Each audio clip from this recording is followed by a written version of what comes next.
1942. The world stands on a knife's edge. In Europe, the Axis war machine seems unstoppable. And in North Africa, a shadow looms over Egypt, threatening the very lifeline of the British Empire, the Suez Canal. Leading this charge is a commander whose name is spoken with a mix of fear and awe, Erwin Rommel, the Desert Fox. His elite Africa Corps, a force forged in the crucible of desert warfare, has pushed the Allies back to their last line of defense. The fate of the entire war in the Middle East and Africa hangs in the balance. If Egypt falls, the Axis will control the Suez, severing the British Empire's connection to its eastern territories and gaining access to the vast oil fields of the Middle East. It's a moment of supreme crisis, a turning point where one more defeat could spell disaster for the Allied cause. The world holds its breath as Rommel prepares for his final, decisive push. Standing between Rommel and total victory is a narrow strip of land, a strategic bottleneck unlike any other in the vast Sahara. This is El Alamein. To the north, the sparkling blue waters of the Mediterranean Sea. To the south, the treacherous and impassable Qattara Depression, a vast expanse of salt marshes, quicksand, and sheer cliffs. It's a natural fortress, a corridor just 40 miles wide. Here, Rommel's signature tactic of wide, sweeping flanking maneuvers is impossible. Any attack must be a frontal assault, a brutal head-on collision. It is into this pressure cooker that a new commander arrives to lead the beleaguered British Eighth Army. His name is General Bernard Montgomery. He finds an army demoralized, exhausted, and on the brink of collapse. But Montgomery is a different kind of leader. He immediately declares no more withdrawal. If we have to live here, we will die here. He begins a relentless process of rebuilding, resupplying, and, most importantly, revitalizing the morale of his men. He promises them a victory, a decisive one, but not yet. First, they will prepare. Montgomery knows that a straight-up fight against Rommel's veterans is a risky gamble. To win, he needs an edge, an element of surprise so audacious it would be unthinkable. This brings us to Operation Bertram, one of the most ingenious and elaborate military deceptions in history. The goal was simple: to make Rommel believe the main Allied attack would come in the south, days later than planned. The execution was pure genius. Under the desert sun, the Allies built an army of ghosts. They constructed hundreds of dummy tanks made of wood and canvas, positioning them in the south. To make them look real from the air, they even built fake supply dumps and a fake water pipeline.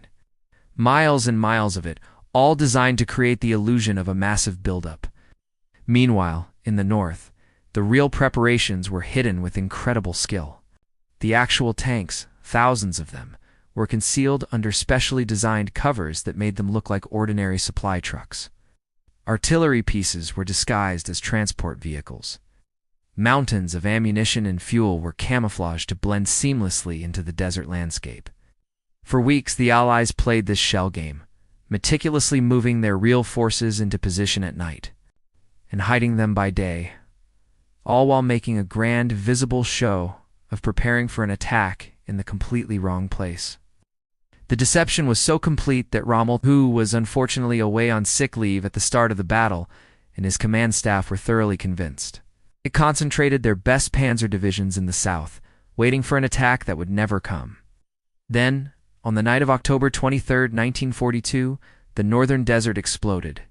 Under the light of a full moon, over 1,000 Allied guns opened fire simultaneously. The roar was deafening, a continuous, rolling thunder that stretched for miles along the front. This was Operation Lightfoot. The artillery barrage was a storm of steel, pounding the Axis positions, shattering defenses, and tearing through the minefields known as the Devil's Gardens. Following this curtain of fire, the infantry and engineers of the Eighth Army advanced. Their job was hellish: to clear narrow paths through the dense minefields, often by hand under a hail of machine gun and mortar fire. The fighting was brutal and attritional. For days the battle raged, a grinding meat grinder in the sand. Progress was measured in yards, not miles. Montgomery stuck to his plan, refusing to be rushed, systematically wearing down the Axis defenders. He knew he had superiority in numbers and supplies, and he used it to slowly crush his opponent. After days of relentless pressure, the moment came. Montgomery launched Operation Supercharge, a concentrated armored assault aimed at the weakest point in the German-Italian line. This was the final push.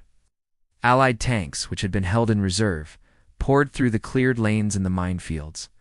They smashed into the exhausted and depleted Axis armored divisions. The legendary Afrika Korps and their Italian allies fought with courage and desperation, but they were overwhelmed.